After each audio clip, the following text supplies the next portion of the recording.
मुझे लगता है कि कोविड-19 की चुनौतियों से उभार कर भारत को नवनिर्मित एक बनाने का प्रयास जो प्रधानमंत्री जी ने किया और भारत की क्षमताओं के प्रति जो इतना बड़ा उन्होंने बजट किया, निर्मला सीतारमण जी के माध्यम से प्रस्तुतिकरण करवाया, वो अपने आप में अभिनंदन का पात्र इसलिए है क्योंकि इस बजट को हमें सूक्ष्म दृष्टि से नहीं देखना चाहिए।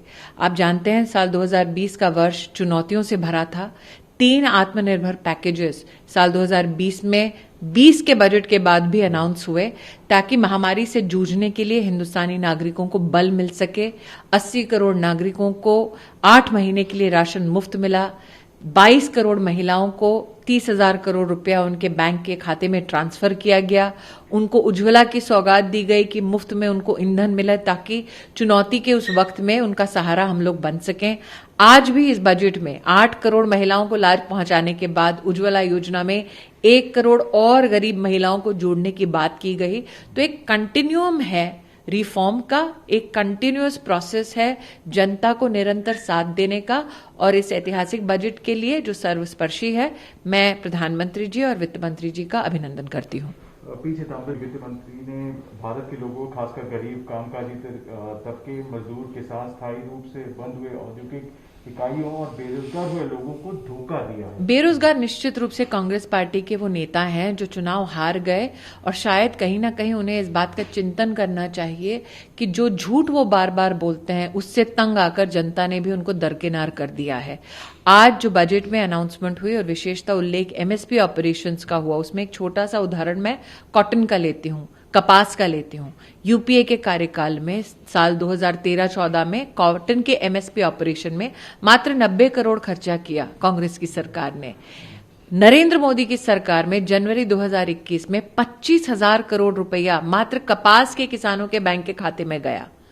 13 लाख करोड़ रुपया, जैसा कि महामहिम राष्ट्रपति जी ने अपने उद्बोधन में कहा था, सीधा डीबीटी के माध्यम से देश की गरीब जनता के अकाउंट में ट्रांसफर हुआ। 10 करोड़ किसानों के बैंक के खाते में 1 लाख करोड़ रुपया मात्र और मात्र किसान सम्मान निधि के माध्यम से ट्रांसफर हुआ। शायद कांग्रेस की व्याकुलता यह है कि पैसा भारत के खजाने से सीधा गरीब के बैंक के खाते में जा रहा है। उनके जमाने में, जैसा कि आज बंगाल में भी प्रचलित है, कट मनी कांग्रेस के नेताओं को जाता था। शायद उनके दुख का कारण वही है कि मोदी सरकार में पारदर्शिता से डायरेक्ट बेनिफिट ट्रांसफर सीधा देश के नागरिकों के खाते में हो रहा है। बात करते हैं, ट्वीट करके पूछा है सरकार से, उन्होंने बोला है कि चीन ने हमारे क्षेत्र पर कब्जा कर लिया और हमारे सैनिकों को मार डाला है। पीएम फोटो ऑप के लिए उनके साथ दिवाली बिताते हैं, उनका रक्षा बजट क्यों नहीं बढ़ाया है? मुझे लगता है शायद बजट ना उन्होंने ढंग से सुना, ना उन्होंने ढंग से पढ़ा। जब तक चीन की वो बात करते हैं, शायद उनको उनके अपने परिवार का इतिहास पढ़ना चाहिए कि चीन के साथ उनके परिवार के कैसे घनिष्ठ संबंध रहे। ये भी कहना उचित है कि प्रधानमंत्री अगर देश के जवान के साथ दिवाली जैसा पर्व मनाते हैं, जिसमें देश के प्रतिनिधि बन के वो देश की फौज को ये कहते हैं कि उत्सव के माहौल में हम भी बॉर्डर के साथ आपके साथ खड़े हुए हैं, तो मुझे लगता है ऐसे देशव्यापी कहीं ना कहीं एक धारणा या फिर एक फीलिंग को व्यक्त करने के लिए जो प्रधानमंत्री जी जाते हैं, उसकी अवहेलना अगर राहुल गांधी करते हैं तो मुझे लगता है बड़ी बचकाना पॉलिटिक्स है।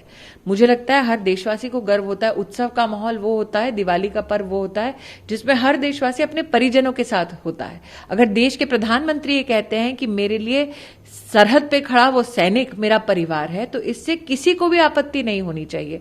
लेकिन आपत्ति निश्चित रूप से उनसे होती है, उनकी होती है जो ओछी राजनीति में विश्वास करते हैं, जैसे कि श्री राहुल गांधी। नमस्कार, मैं हूं मानक गुप्ता। अगर आपको हमारा ये वीडियो पसंद आया हो तो इसे लाइक और शेयर जरूर करें और हां, हमें सब्सक्राइब और फॉलो करना ना भूलें ताकि आप देश और दुनिया की कोई खबर मिस ना करें। तो जुड़े रहिए हमारे साथ और देखते रहिए न्यूज़ 24।